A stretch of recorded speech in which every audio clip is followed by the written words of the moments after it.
హర్యానాలో mobile internet సేవలు బంద్ అయ్యాయి. దానికి సంబంధించిన బ్రేకింగ్ న్యూస్ చూస్తున్నాం.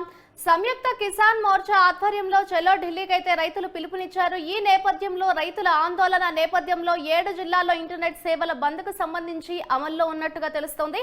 2 రోజుల పాటు ఉత్తర్వులు అమల్లో ఉంటాయంటూ కూడా ప్రభుత్వం అయితే వెల్లడించింది. రైతుల ఉద్యమం నేపథ్యంలో శాంతి భద్రతలకు విఘాతం కలిగే అవకాశం ఉన్న నేపథ్యంలో అలర్ట్ అయింది ప్రభుత్వం.